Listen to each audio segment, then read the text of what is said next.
কিদৰে চলিছে ৰাজ্যৰ ব্যাগুম পৰ্যটন বিভাগ যি সময়ত অসমৰ সুবুৰীয়া নাগালেণ্ড অৰুণাচল মেঘালয় আদি ৰাজ্য পৰ্যটনৰ ক্ষেত্ৰত আগুৱাই গৈছে তেনে সময়ত ৰাজ্যৰ পৰ্যটন ক্ষেত্ৰক লৈ চৰকাৰৰ চৰম অনিহা বিশেষকৈ ডিব্ৰুগড় আৰু তিনিচুকীয়া জিলাত পৰ্যটনৰ প্ৰচুৰ সম্ভাৱনা থকাৰ পিছতো দুইখন জিলাৰ ক্ষেত্ৰত চৰকাৰৰ অনিহা পৰিলক্ষিত হৈছে দিহিং পাটকাই ৰাষ্ট্ৰীয় উদ্যান ডিব্ৰু-চৈখোৱা ৰাষ্ট্ৰীয় উদ্যান মাগুৰী মটাপুং বিল আদি পৰ্যটনৰ চহকী সমলৰে সমৃদ্ধ ডিব্ৰুগড় তিনিচুকীয়া জিলা আজিও উপেক্ষিত পৰিতাপৰ কথা যে এই দুইখন জিলাতে পৰ্যটন বিভাগৰ এটাই মাত্ৰ কাৰ্যালয় তিনিচুকীয়াত থকা কাৰ্যালয়টোৰ পৰাই পৰিচালিত দুইখন জিলাৰ পৰ্যটন বিভাগৰ কামকাজ এই সন্দৰ্ভত আমাক সবিশেষ জনাব জিতুল দত্ত এটা কথা ক'ব লাগিব যে অসম চৰকাৰৰ পৰ্যটন বিভাগটো হৈছে এটা ব্যাগুম বিভাগ যিটো বিভাগক এটা সময়ত ব্ৰেণ্ড এম্বেছাডৰ হিচাপে বলিউডৰ তাৰকা প্ৰিয়ংকা চোপ্ৰাক ব্যৱহাৰ কৰা হৈছিল কিন্তু এই যি জাকজমকতা এই জাকজমকতাৰ বিপৰীতে আসলতে অসম চৰকাৰ পৰ্যটন বিভাগটো কেনেধৰণে চলিছে এই কথা জানিবলৈ আমি আজি চেষ্টা কৰিম বিশেষকৈ উজনি অসমৰ ডিব্ৰুগড় আৰু তিনিচুকীয়া জিলা এই দুইখন জিলা সামৰি পৰ্যটনৰ এটা বৃহৎ সম্ভাৱনা থকাৰ পিছতো চৰকাৰে কিন্তু এই পৰ্যটন ক্ষেত্ৰত কোনো ধৰণৰ গুৰুত্ব প্ৰদান কৰা পৰিলক্ষিত নহ'ল যাৰ কাৰণে ৰাষ্ট্ৰীয় উদ্যান দিহিং পাটকাই ৰাষ্ট্ৰীয় উদ্যানে হওক ডিব্ৰু-চৈখোৱা ৰাষ্ট্ৰীয় উদ্যানে হওক অথবা মাগুৰী মটাপুঙকে ধৰি এই যিসমূহ পৰ্যটনৰ সমল আছে উজনি অসমত বিশেষকৈ ডিব্ৰুগড় আৰু তিনিচুকীয়া জিলাত এই সমলসমূহে চৰকাৰৰ পৰা বিশেষ সমাদৰ লাভ কৰিব নোৱাৰিলে বুলি ক'ব লাগিব আৰু আটাইতকৈ গুৰুত্বপূৰ্ণ কথাটো হৈছে যে ইমান এটা ব্যাগুম বিভাগ এই বিভাগটোৰ অধীনত ডিব্ৰুগড় আৰু তিনিচুকীয়া জিলাত এটা স্থায়ী কাৰ্যালয় নাই পৰ্যটন বিভাগৰ ইয়াতকৈ আৰু দুৰ্ভাগ্যজনক কথা কি হ'ব পাৰে এই বিষয়ে মই জানিবলৈ চেষ্টা কৰিম যেহেতু পৰ্যটন ক্ষেত্ৰৰ সৈতে জড়িত হৈ থকা এজন যুৱক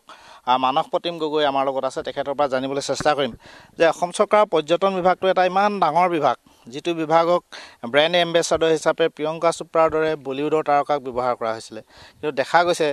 য'ত ডিব্ৰু-চৈখোৱা ৰাষ্ট্ৰীয় উদ্যান আছে য'ত দিহিং পাটকাই ৰাষ্ট্ৰীয় উদ্যান আছে য'ত মাগুৰী মটাপুঙৰ দৰে চহকী পৰ্যটনৰ সমল আছে এই দুইখন ডিষ্ট্ৰিক্টত বা দুইখন জিলাত কিন্তু আজিৰ তাৰিখত এটা পৰ্যটন কাৰ্যালয় নাই তিনিচুকীয়াতে এটা কাৰ্যালয় আছে যিটোৰ পৰা এই যিটো মই পৰ্যটন ক্ষেত্ৰসমূহৰ নাম ল'লোঁ এই ক্ষেত্ৰসমূহ নিয়ন্ত্ৰণ কৰা হয় বা ক্ষেত্ৰসমূহৰ বিভিন্ন দিশ চোৱা মেলা কৰি থকা হয় কি ক'ব হয় অতি পৰিতাপৰ কথা যিহেতু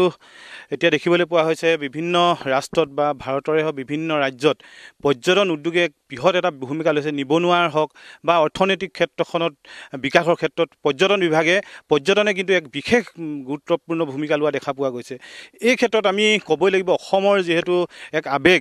পূবৰ আমাজন খ্যাত দিহিং পাটকাই ৰাষ্ট্ৰীয় উদ্যান থকা এই ডিব্ৰুগড় জিলা বা তিনিচুকীয়া জিলাৰ বিভিন্ন অভয়াৰণ্য আছে ৰাষ্ট্ৰীয় উদ্যান আছে তথাপিও কিন্তু আজিলৈকে আমি ডিব্ৰুগড় জিলাত বিশেষকৈ এজনো কিন্তু টুৰিষ্ট বিষয়া বা পৰ্যটন বিষয়া এতিয়ালৈকে নিযুক্ত হোৱা নাই বা তিনিচুকীয়াত কেৱল এটা ভাড়াঘৰত চলি থকা এটা পৰ্যটন বিষয়া এই দুইখন জিলা কিন্তু চাই থকা দেখিবলৈ পোৱা গৈছে আৰু লগতে নিশ্চয় ক'ব লাগিব ডিব্ৰুগড় জিলাত কিন্তু যথেষ্ট সংখ্যক এই অভয়াৰণ্য বা ৰাষ্ট্ৰীয় উদ্যানৰ লগতে পৰ্যটক আহিব পৰা কিছুমান ঐতিহাসিক সমল আছে যিহেতু ডিব্ৰুগড় জিলাতে অৱস্থিত টিপাম চাউলুং চুকাফাই 1228 খ্ৰীষ্টাব্দত আহি 3 বছৰকাল অস্থায়ী ৰাজধানী স্থাপন কৰি অসমত 600 বছৰ আহোম ৰাজত্বৰ পাতনি মেলিছিল তাৰ পৰ্যায়ক্ৰমে বিভিন্ন অঞ্চলত বিশেষকৈ ডিব্ৰুগড় জিলাৰ কথা ক'বলৈ বিচাৰিছোঁ টেঙাখাট হওক